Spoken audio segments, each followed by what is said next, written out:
Hi everybody, I'm Skip Elsheimer and welcome to the AV Geeks Lunchtime streaming show. We just saw a 16mm film called Catapults Reel 1. I showed Catapults Reel 2 a couple of months ago. And these are films that were shot by someone who was involved with the project. These are kind of using home movie cameras.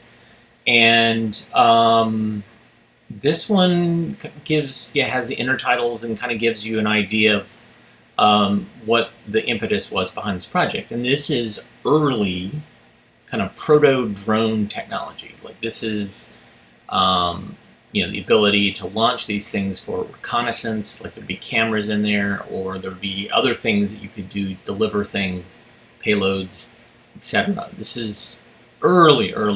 I don't have an actual year on it though. I haven't been able to determine that because it was literally, this was all that was written on the can is Catapults. And this was donated from someone who had a bunch of old Castle films that their father had, and most of them were vinegar. Some of them I've shown on here, but this was kind of the interesting highlight, and I asked the person who donated them, what was the status on this? I made a copy of them on DVD, and they said, well, yeah, my father was involved in this project. So, kind of interesting. This next film is a Coronet film.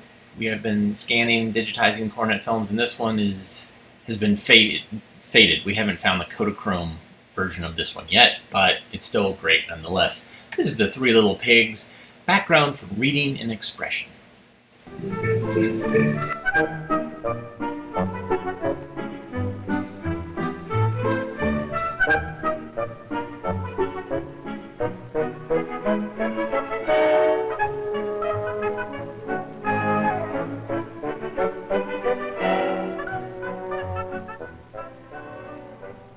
When you see animals, do they sometimes remind you of stories?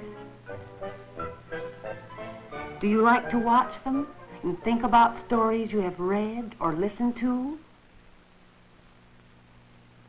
I think it's fun. Let's try it.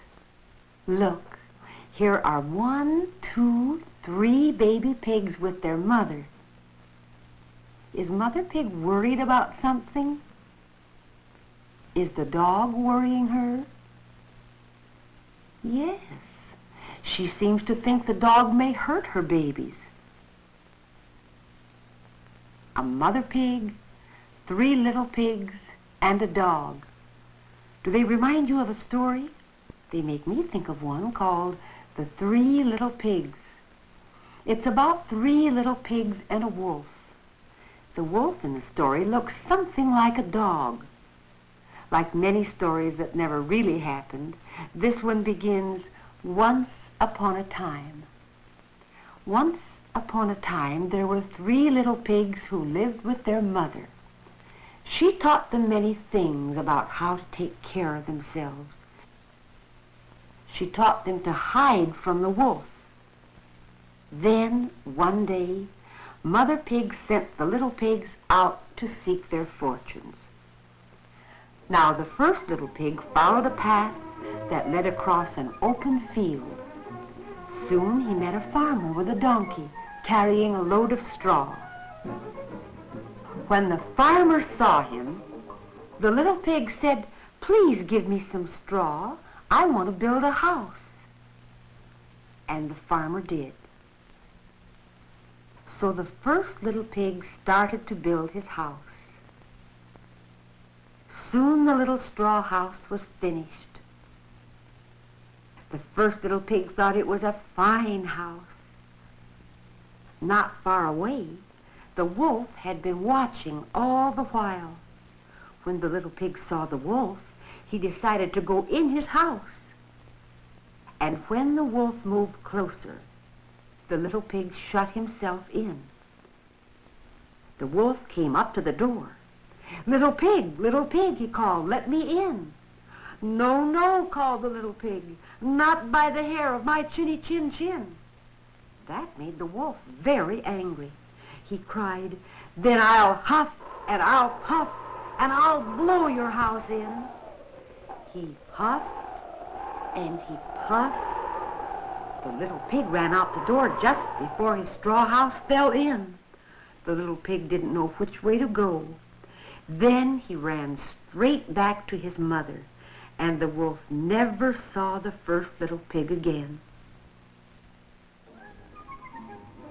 Now the second little pig went down a path that led through the woods. He met a kind old woman who was carrying home a bundle of twigs for firewood.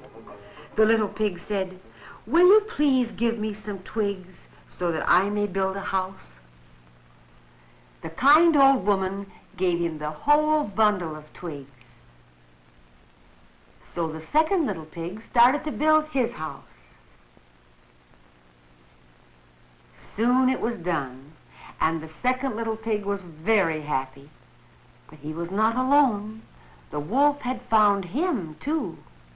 At first, the little pig thought he would make friends with the wolf.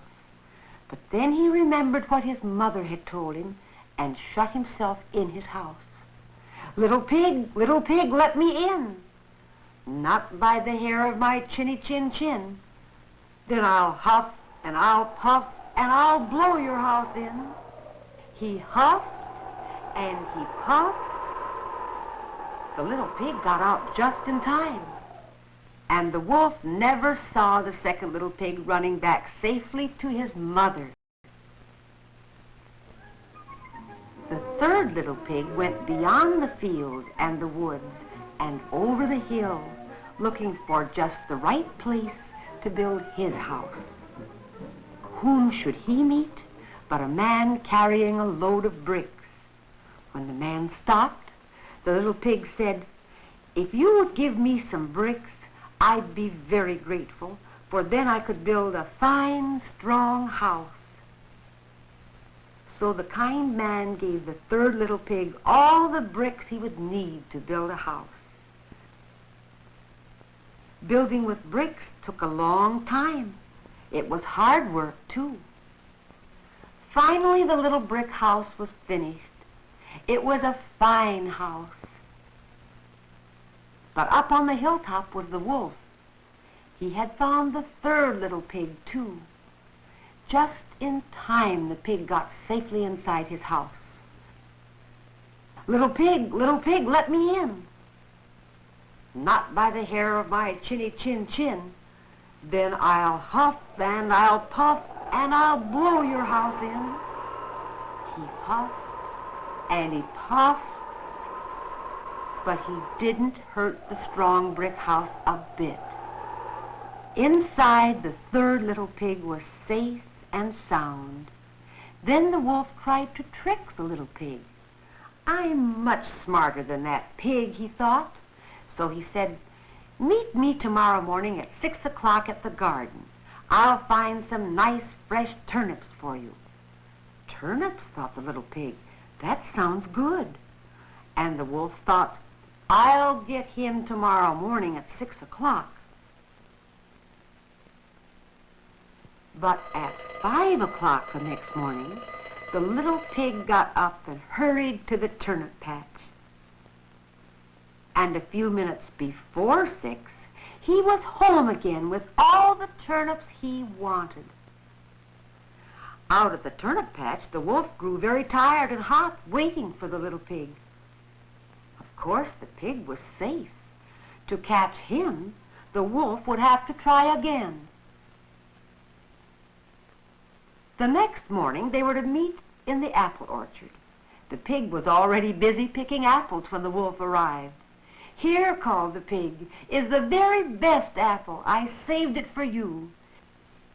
Then he threw the apple with all his might, and while the wolf was chasing it, the pig climbed down and ran home. Soon the wolf was trying another plan to trick the little pig. "Little pig," he called, "there's a fair in town. I'll meet you there tomorrow at 4 o'clock. "He won't beat me tomorrow morning," thought the wolf. But at 3 o'clock the next morning, the little pig got up and went to the fair. At the fair, he bought a churn so that he could make his own butter. Then he started home. But this time, The wolf was waiting for him near the bottom of the hill. Near the top of the hill, the little pig set down the churn and got ready to surprise the wolf. The wolf was watching for the little pig when suddenly he saw something that made him run away. He didn't wait to see the little pig step out of the churn. A few minutes later, the little pig was safe at home. He had a big kettle of water on the fire. When the wolf came back and saw the churn on the floor, he knew what had happened on the hillside. He was very angry because the little pig had tricked him again. He was so angry that, do you know what he did? Of course you do. There was the kettle, and the wolf slid down the chimney right into the hot water. The wolf ran away so far he has never come back. And that's the story of the three little pigs. At least that is one way to tell the story. Do you know another? Do you know other stories about little pigs? Why don't you tell your class about this story or about other stories? Try it. It's fun.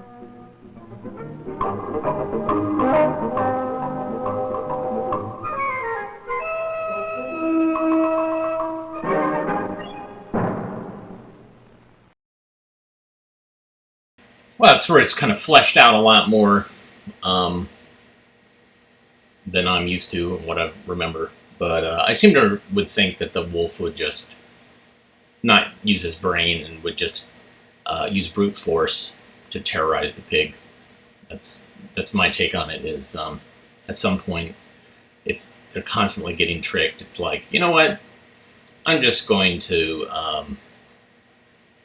freak out and jump over whatever and break into whatever and eat you. That's just me. Here's another Cornet film, Primary Safety in the School Building. It's a little jumpy because of sprockets at the beginning, but it gets real good. Enjoy.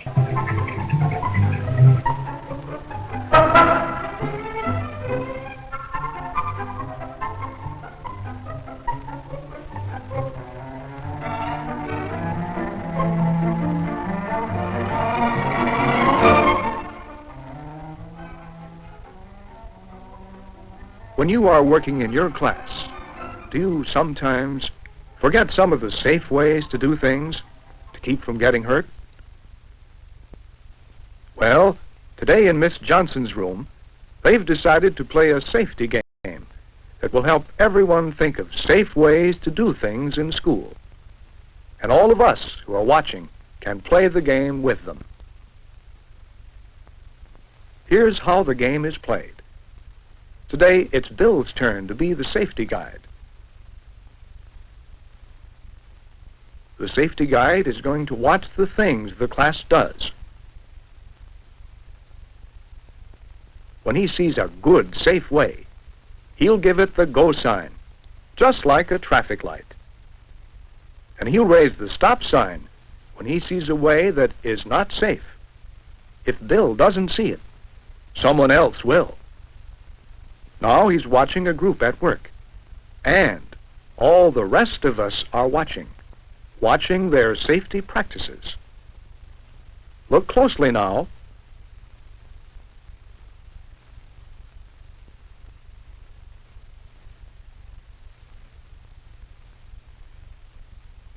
Bill sees something. Did anyone else see it? What was it the safety guide saw? That's what Miss Johnson wants to know. Do you know? Yes, Richard passed the scissors handle first. That's the right way, the safe way, isn't it? And all of us want to learn to know good, safe ways to keep everyone from getting hurt. Now, let's keep watching. Do you see something? Do Do you suppose June was trying to catch the safety guide? What's the safe way to carry pencils and other sharp things? Yes, with the point down. Miss Johnson has a picture that shows how someone might get hurt by not following good, safe ways. Do you see what can happen to someone who carries his pencil with the point up? Let's all remember the right way. Carry sharp things with the point down. All right. Let's keep watching as the group goes on working. Who will be the first to see a good or a bad safety practice?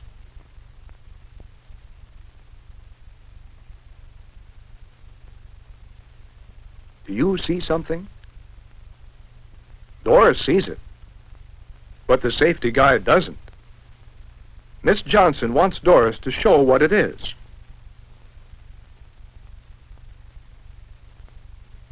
When you carry a chair that way, the legs might hurt someone. What's a good way to carry a chair? This way, points down, the way we carry pencils.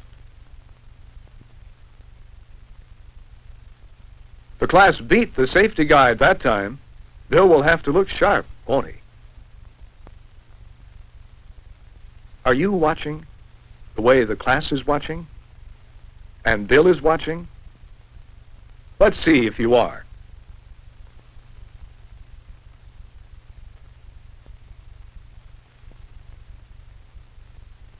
Uh-oh.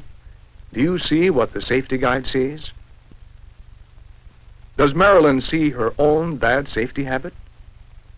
Yes, keeping all 4 chair legs on the floor is the safe way. It would keep this fellow from getting hurt, wouldn't it?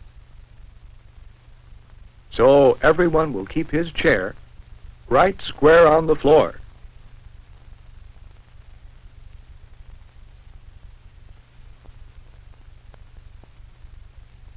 Do you see what the safety guide sees? What Ellen sees? Gordon needs to remember to keep his feet out of the way so they won't trip other people. We all need to remember that. Well, now it's time for recess. But because of rainy weather, they will go to the gym today. But it seems that some forgot to keep thinking about good, safe ways to do things. If everyone takes his turn getting his gym shoes, without crowding and shoving, they will all get to recess sooner and more safely, won't they?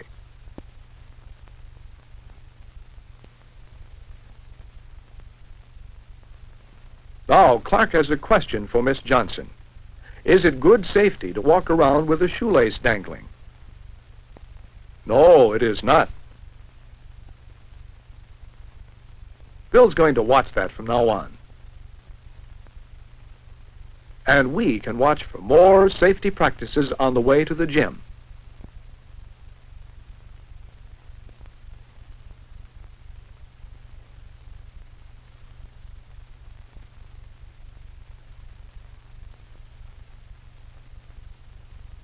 Now watch. Did you see what Bill saw? Why did he give the stop sign? What would happen to Roy's fingers if that door closed all the way? It's good safety always to use the doorknob so your fingers don't get caught in the door. I see a good, safe way. Do you?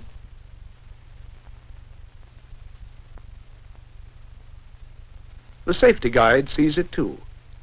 Everyone knows about walking on the right side of the hall, so we don't bump into people coming the other way. But should we walk this close to the wall? The safety guide thinks not. Here's why. It's a good idea to keep to the right, but leave enough room for doors to be opened without hurting anyone.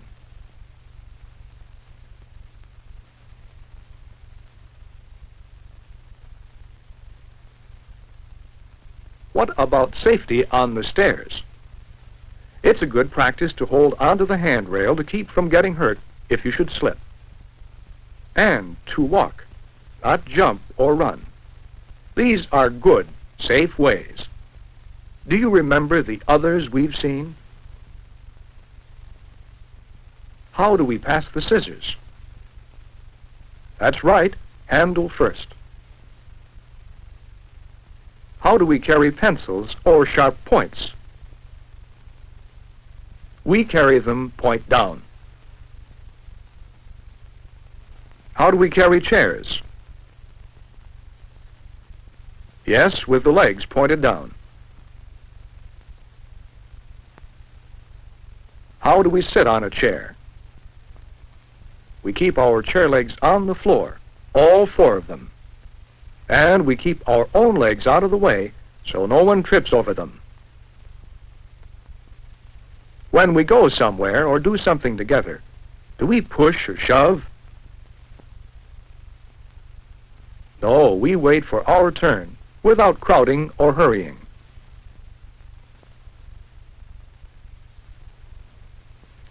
What about fingers on the edge of a door? It's safer to use the doorknob.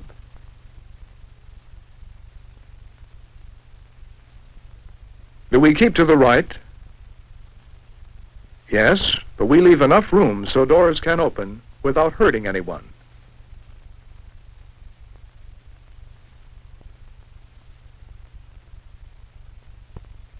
We always walk on the stairs without jumping, and we hold on to the handrail. And there are other safe practices you may know and would like to think about. Maybe you would like to play a safety game in your school and have more fun, too.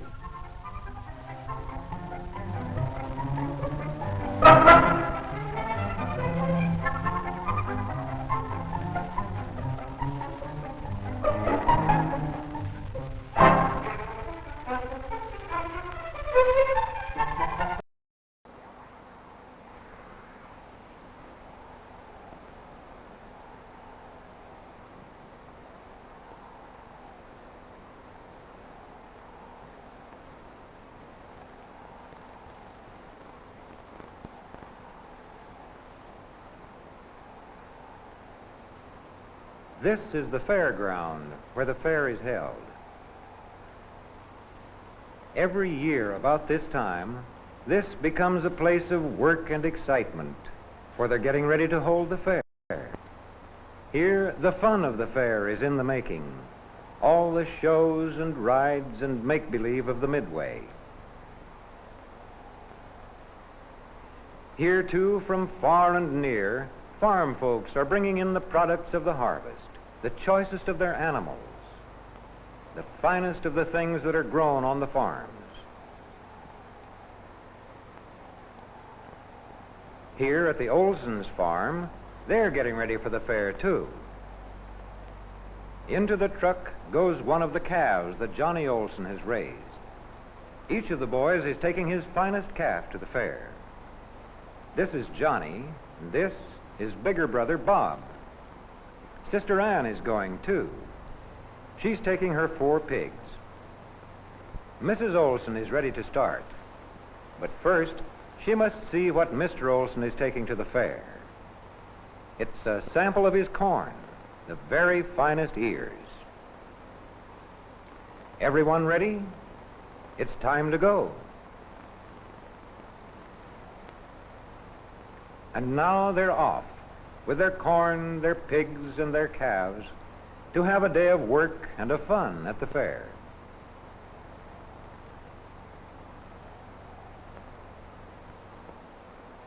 Here in the big cattle barn on the fairground, folks are at work early, tending and grooming their cattle. Bob and Johnny are there early, too. They're getting their calves ready for the show. They comb and brush the calves' coats until they are smooth and sleek. The boys want the calves to look their best. Over here, Ann is busy grooming her pigs. She powders them all over to make them look whiter. See how spotlessly clean they are. But now, there's time to go sightseeing. Johnny goes first to see the fish. Say, these bass would make good fishing, if only they were in the creek back home. At the 4-H Club show, Ann stops to see the model rooms. These have been made by the 4-H Club girls. Brother Bob is interested in the butterfly collections. Here's a beautiful case of butterflies and moths. This is one of the many exhibits made by the 4-H Club boys. Ann and her mother like to see the home canning show. Here are rows of fine canned fruits and vegetables, but Ann thinks her mother's canning is just as nice. What's this? Homemade cakes. The judge is deciding which one of them is best. First, she feels the cake. Then she tastes it. Judging cakes ought to be fun.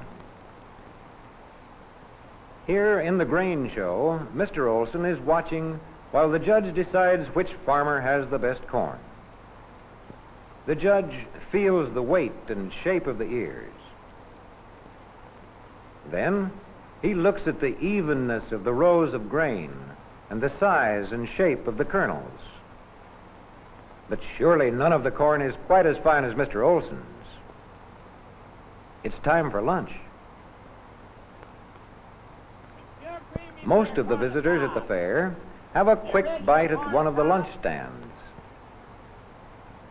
And a foot-long hot dog looks mighty good to these boys. But here at the 4-H Club camp, where many of the farm boys eat, they get fried chicken with all the trimmings.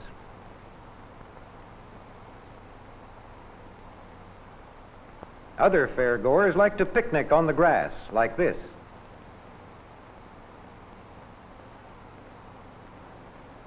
Bob still has lots to see. This is a jet plane. Wonder what it would be like to fly it. Here is a tractor. It's much like the one Bob's father has. He knows how to drive this all right. Say, listen to the band. It's time for the parade.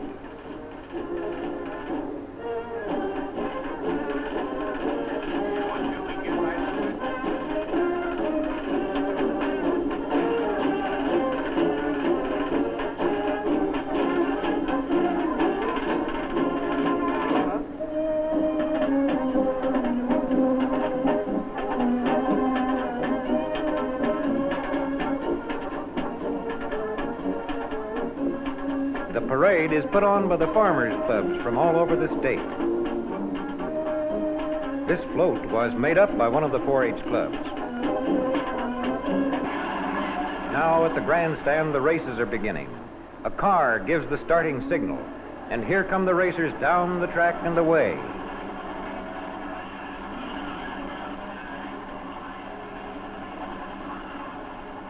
Here they come up the backstretch. And Bob gets there just in time. They're into the curve.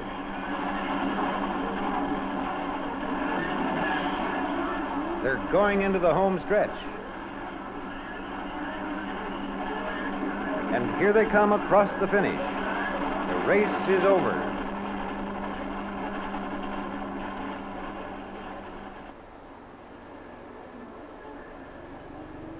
Now it's time for the calf show. Bob and Johnny are putting the finishing touches on their calves. Johnny polishes up the horns till they fairly shine. And Father, of course, stands by. Now the boys take their calves to the arena where the show is beginning.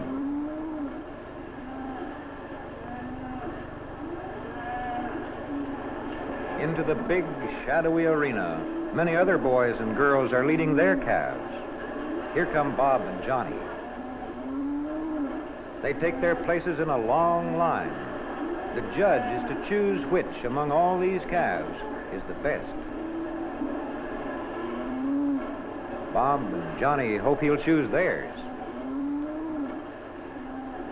Up here, the folks are looking on. Now the judge is coming down the line. He looks at each calf closely with a practiced eye and quickly sees the best and the weakest points. Now he orders the doubtful calves out of the show. Too bad. Bob loses out. But what about Johnny? He's still in line, and now the judge wants to see his calf in the open. He looks at Johnny's calf very carefully. But what's this? Here's Johnny back in line. Well, it looks like he has a winner. Now, the judge is picking out the champion of them all. It takes careful work to choose the calf with just the right size and build and weight and firmness.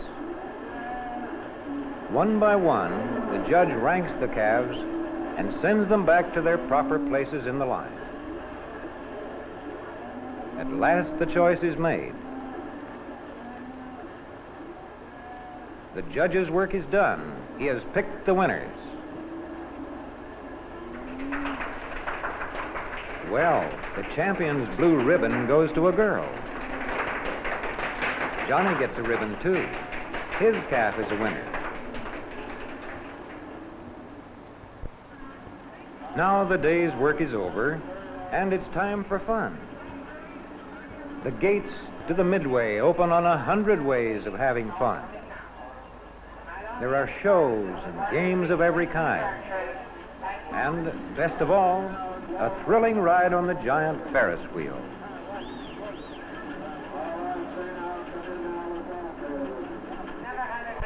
Here they go, quickly into the seat with the bar fastened tight to keep them in safely. And now the wheel turns. Up, up, high in the air. And this is how it seems to ride the big Ferris wheel.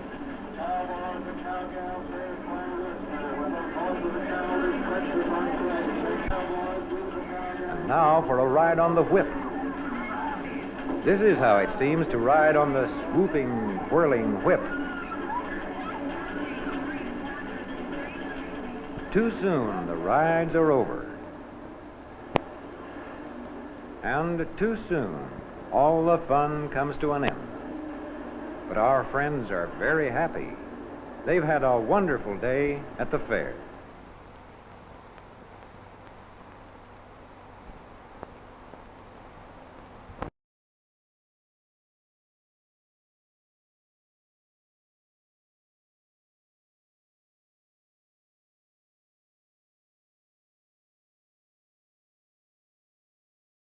Oops.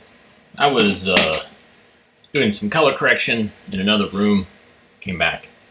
Actually, I should say this. This is a pre-recorded show, so I don't know what I'm doing. I don't know where I was or where I'm going to be. And there's something kind of fun about this. So I pre-recorded this because sometimes we lose power, sometimes we lose internet, sometimes I've got a meeting that I can't move. Might be unloading a truck filled with audiovisual materials. I might be in a bathtub. I might be traveling. Who knows? Anyways, I still want to do this show. I still want to continue doing this show. So I'm going to try to be present on the comments while this show goes live. But I hope that doesn't take away from you watching this. If you like what you see, regardless of where I am and what I'm doing, I could always use a cup of coffee, and you can buy us coffee at www.buymeacoffee.com/avgeeks. You can also go to avgeeks.com and see other shows that we've done and other films that we've digitized over the years. We have thousands of things. And this show is well past 400. We've been doing this since mid-March, every weekday. And so we've got more than 400 shows in the can? I don't know what you would say. Anyways, that's a film reference, definitely. And you can tell the world that you like AV Geeks by hitting the like button or the thumbs up or whatever the social media thing is. Do that. Make us all happy. So we just saw Day at the Fair, which is an Encyclopedia Britannica film about going to the fair. What is the fair all about? The agricultural aspects of it, the fun aspects of it. And before that, we saw a Cornet film, Primary Safety in the School Building, which is a wonderful introduction to kids about safety things. And this one's specifically related to the school. This next film we're going to watch is a longer one, but this is going to run over the hour that I've slotted. But it's really a great film. It's made by American Telegraph and Telephone, AT&T. And, you come up with the technology, you spend all the time and energy getting the wires put out into the world, but how do you teach people how to use this new technology that's going to change their lives? And this film is made for kids. The irony of this is it says that it's in Technicolor. The print I had was super, super red, and I could not get the colors back in the day. Now I have technology that will allow me to get those colors back. But this is We Learn About the Telephone. So enjoy.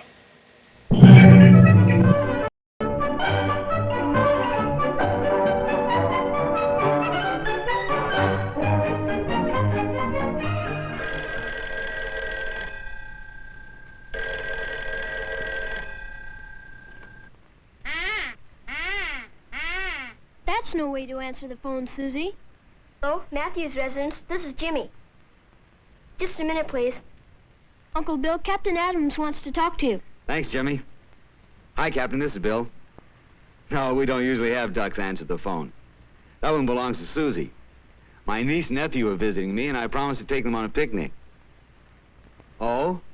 You need that poster today? If it doesn't stop, there won't be any picnic. No, we don't.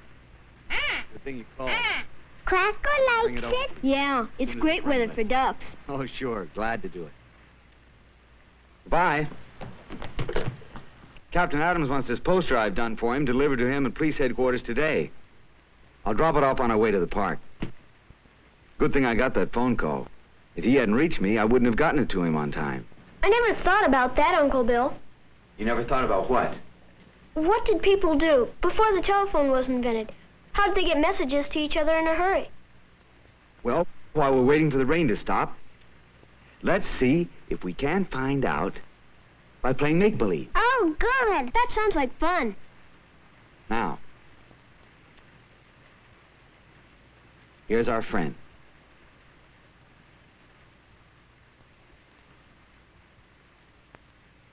We'll call him, Mr. Man.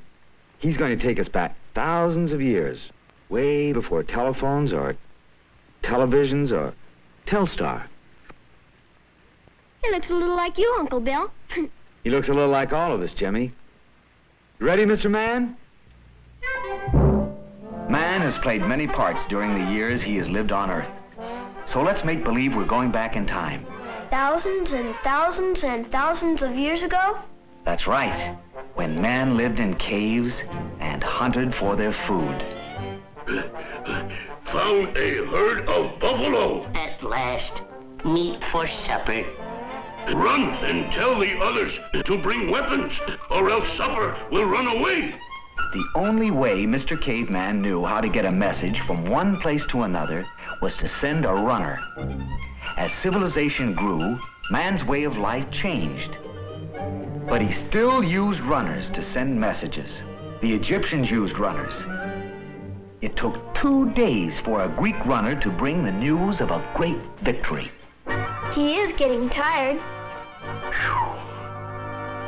He discovered he could ride horses.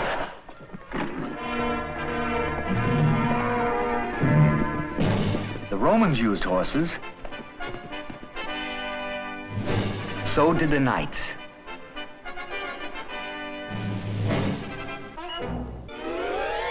That's a Pony Express rider. That's right. But man wanted to send messages faster than a runner or horse could travel.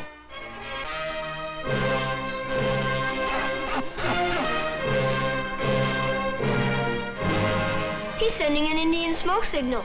Right. But only the simplest messages could be sent this way. And none at all if it rained. He learned to use flashing mirrors by daylight and blinking lights when it was dark. He couldn't send messages very far that way, could he?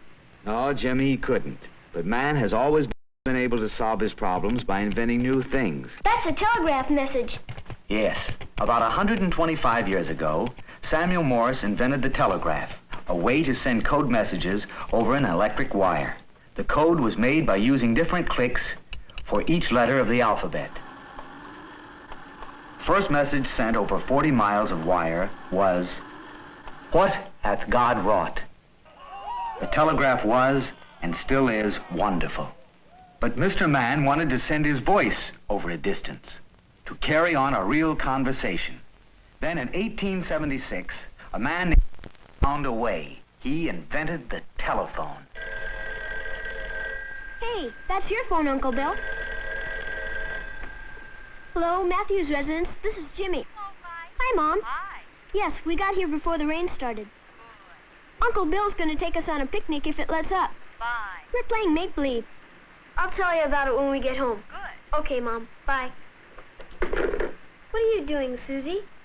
She wanted to hear the voice going through the wire. You can't hear voices in the wire. Well, how does it work? How'd your mother's voice get in the phone? That's simple. That's funny. I don't know. I never thought about it before. We were talking as if we were in the same room. How does the telephone work, Uncle Bill? Magic? No, not magic, Susie, but science. Science of sound waves and electricity. How do they work? We'll let Mr. Man show us.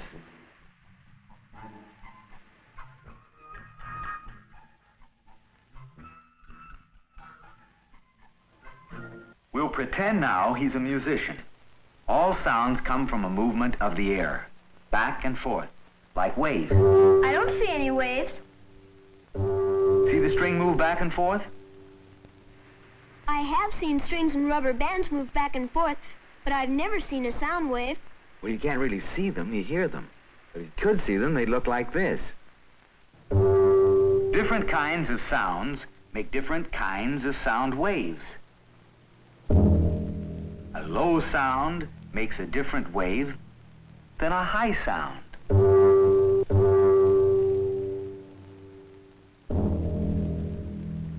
Hey, Rudolph, that's the wrong note. You see, people's voices make sound waves too. When we speak, air from our lungs moves vocal cords like these in our throats. Hey, Rudolph! This movement makes sound waves and sends them out of our mouth. Hey! Hey! When sound waves reach the ear of another person, they make the drum in his ear move back and forth, and he hears the sound the other person is making. I see. But how do you hear over the telephone? We're coming to that. When Mr. Man speaks into the telephone, the flow of electricity in the wires makes it possible for the other person to hear what Mr. Man is saying, just as quick as a flash. But how? Well, when he has dialed his friend, and his friend Rudolph answers, the flow of electricity in the wires connects Mr. Man's telephone through the telephone building to his friend's phone. Oh. Rudolph! Mr. Man's vocal cords make sound waves which go into the mouthpiece of the telephone. These sound waves make the electricity flow stronger and weaker, depending on the sound waves his voice makes. Remember now that the flow of electricity is changing from strong to weak as it comes from Mr. Man's telephone. These changes work on the receiver very much the way sound works on your eardrum. The electricity makes a little metal plate vibrate. This vibration makes sound waves come out of the receiver, and so, in a split second, the person on the other end of the line hears the same words Mr. Man is speaking. And what he hears sounds just like Mr. Man's voice. Rudolph! I said that's the wrong note.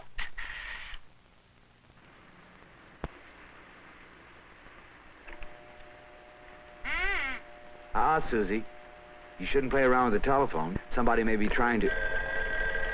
See? Somebody was trying to call us. Bill Matthews. Would you repeat that slowly, sir? Well, you must have the wrong number. What number are you calling? It's Mabel Orville there. Well, not so loud. Oh, excuse me. Doesn't Mabel Orville live there? I'm sorry, but this is 555-3759. I shouldn't lose my temper, even when people roar into the telephone at me. Always talking, always talking. It's a good thing animals don't talk on the telephone.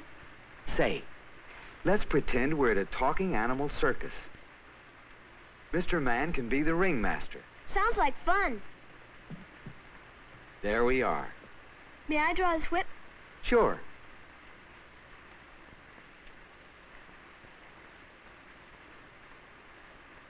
Whiskers? Here.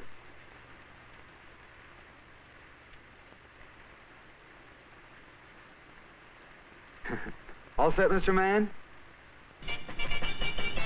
Ladies and gentlemen, presenting the greatest, the most sensational talking animal act the world has ever heard.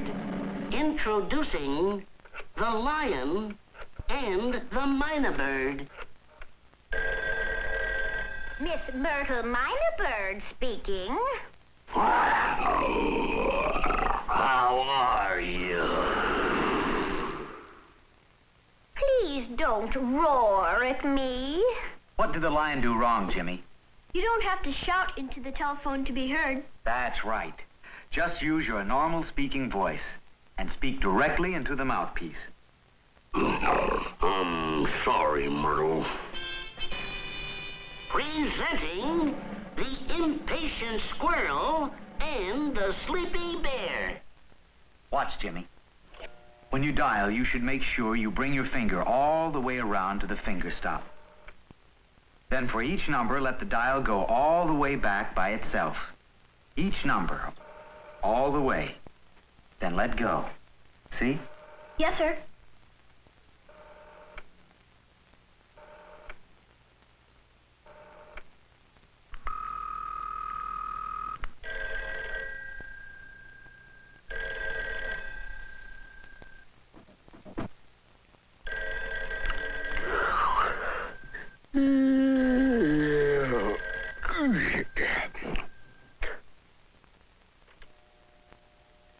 Hello? Hello? Now I wonder who that was. Yeah. He waited too long. Right. He waited too long to answer. But if you're the person making the call, you should let the phone ring 8 to 10 times. See? Both of them are disappointed. And now, the preposterous pachyderms. In other words, elephants. So like I said, I wanted to invite you to a party. Smarty? Who are you calling a smarty? No, I said I'm giving a party at my house. Mouse? Don't you call me a mouse. What is the matter, Jimmy? Hello? I know. It's important to speak clearly on the phone so the other person can understand what you're saying. Right again, Jimmy. And now, for our grand finale, the gossipy piggy and the fed-up fox. Well, guess who was there? Betty. So I said to her, well, how is it every time I go to a sale, I run into you? It's just the funniest thing. Oh. Excuse me, lady, but I've been waiting to make an important call for 25 minutes. But I simply must tell Irma about my new hat. Well, now, as I was saying before I was interrupted, It's selfish and impolite to hog the phone. Somebody may be waiting to use it, or trying to call your house. Gee, that was fun. I hope nobody's being selfish on Bobby's phone. I'll call him to see if he's coming on the picnic.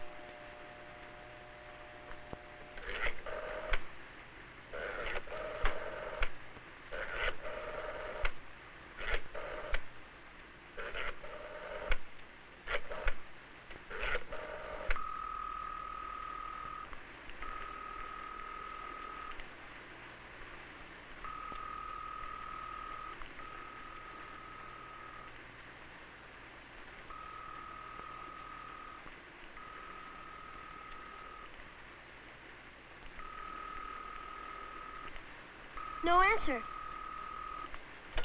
You sure you dialed the right number? Well, Better look it up. I'm not sure I know how. Oh, that's easy. Let's let Mr. Mann show us. Now, what's Bobby's last name?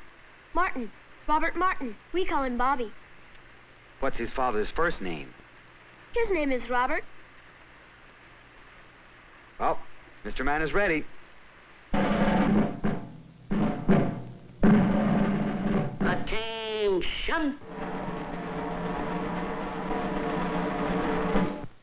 Robert Martin, front and center. Telephone book formation. In the telephone book, the last name always comes first. Like that. Martin Robert. Okay, suppose his name was Raymond. Let's see. A comes before O in the alphabet.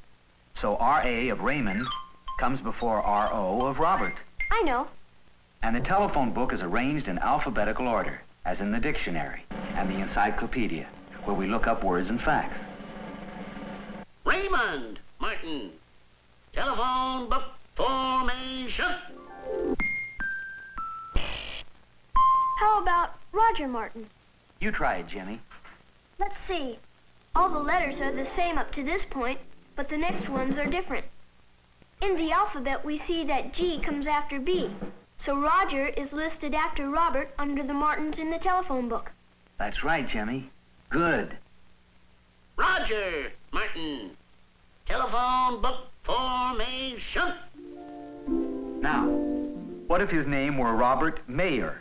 M-A-Y-E-R. Remember, the last name comes first in the telephone book.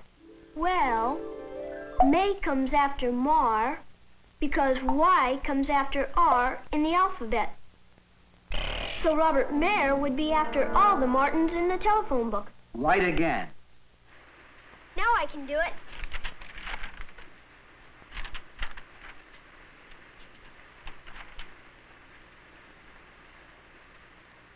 Here it is. Martin and Robert. 22 Montrose. The number is 555-2368. Be sure and write it down. All right. Telephone book is very helpful. Our friends are in it, like Robert Martin. Our doctors. Vision repairman, the bicycle shop. Then in this little book, I write down the numbers of people I call often. You should have one too, Jimmy. Saves a lot of time to keep the phone numbers of people you call often. Like your friend Bobby. Oh, yes. Hey, look, the sun's out. Now we can go on our picnic. Hooray! I'll try to call Bobby again. Well, tell him to meet us in front of the police station at 2:30. That way we can drop off the poster for Captain Adams. All right.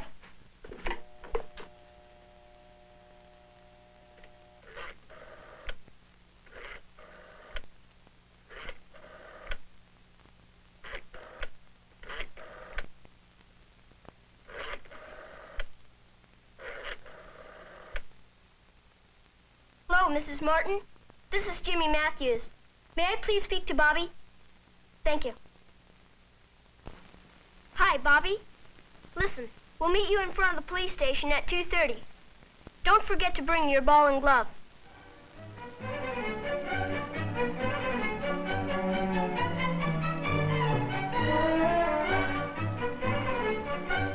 Hi, Tom. Hi there. Children, this is Captain Adams. Hello, Captain Adams. How are you today? Fine. I want to be a policeman when I grow up. She wants to be everything when she grows up. Here's the emergency poster you wanted. Thanks. I think Jimmy and Susie would like to know how valuable the telephone is in emergencies. Good. You come inside for a minute and I'll show you.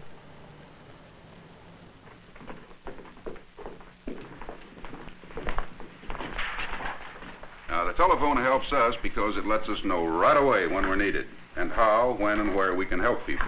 How would I call the police if I needed them? This poster your uncle made will show you how. We want to use this to show children how to get help.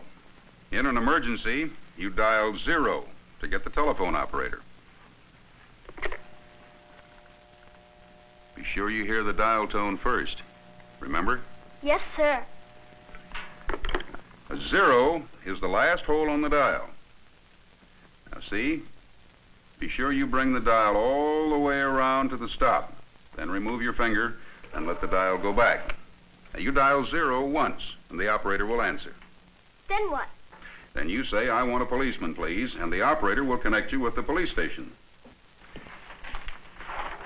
Now, when somebody, like the sergeant here, answers, you tell him who you are, where you are, and why you're calling the police.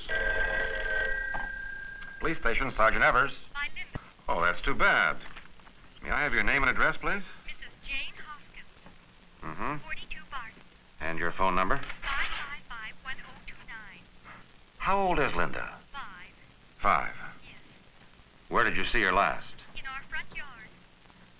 And how long has she been missing? Half hour. And what was she wearing? A sort of strawberry pink dress and a yellow cotton sweater. A pink dress and a yellow sweater, hmm? Yes, sir. All right, Mrs. Hoskins. Don't worry. We'll find her and let you know as soon as we do. Oh, hurry. Yes, ma'am. Goodbye. Thanks, Sergeant. Now, see how careful we are to write everything down? Pardon me. Yes, sir. Get out an all points bulletin. 5-year-old girl lost. Linda Hoskins. Last seen on Elm Street. Here's a description. Sarge, this is Officer Jensen, 6th and Elm Street. That's what I'm calling you about. She was all alone, looking in a toy store window. Oh, sure, she's fine. Good work, Officer Jensen. We'll have a car over to pick her up right away.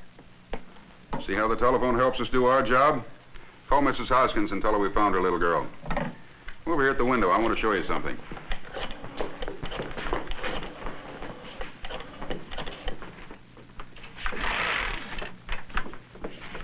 There it is, the telephone building. In many ways, it ties the community together.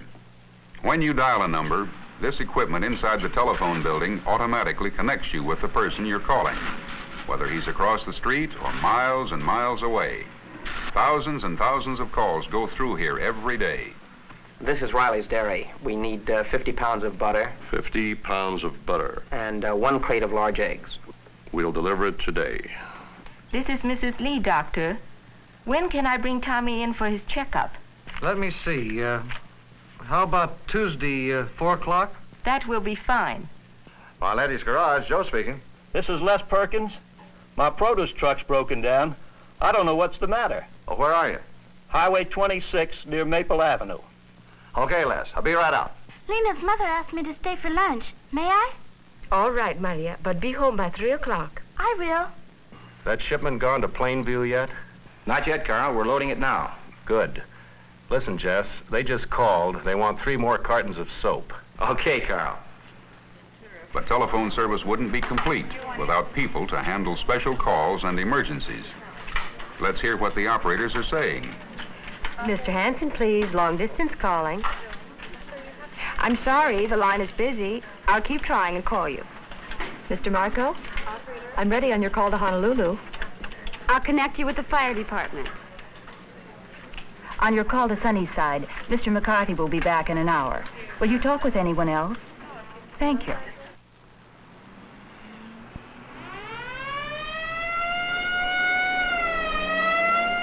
The fire department needs the telephone as much as we do.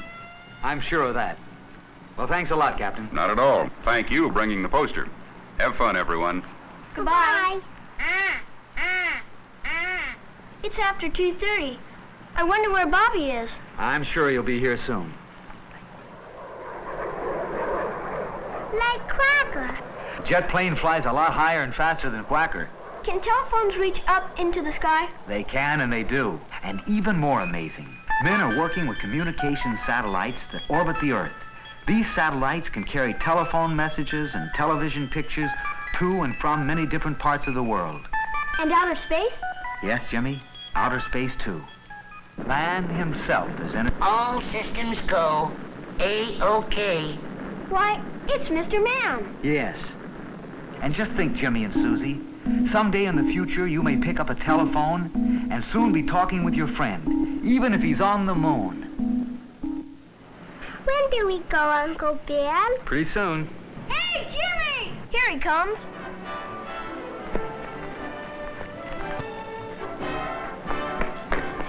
Sorry I'm late, Jimmy. I couldn't find my glove. That's okay, Bobby. Let's go.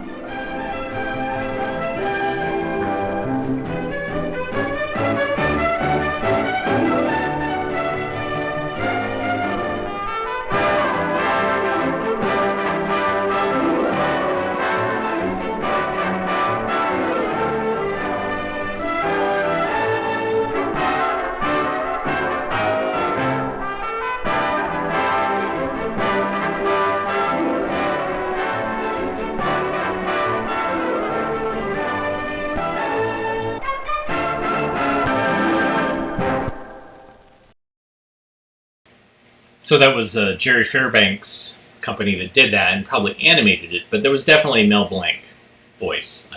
I can clue into Mel Blanc pretty easily. He has a couple of voices, and one of them was a Marvin the Martian. And Pam Fergan, she later, I think she played Felix Unger's daughter on the Odd Couple TV show, then was in a bunch of other kind of things in the 70s as a child actor. Yeah, it's fascinating to see this, because this is really trying to, and it reminds me of a time that I didn't know how to use a telephone. And so as a kid, the telephone had a dial. And so, like, how do you learn to use the telephone dial? Like, what does that mean? How do you translate these 7 digits into this dial? And, what is the etiquette behind it? And how do you answer the phone? And, what is this, all this fascinating technology? So films like this really interest me, especially given how communication has radically changed. The phone is still even more important to our society and how we communicate. But it's not communicating with the voice as much anymore. It's more about imagery and text and things like that. So there you go. Some of you might actually be watching this show on your phone. Anyways, thanks everybody for tuning in today.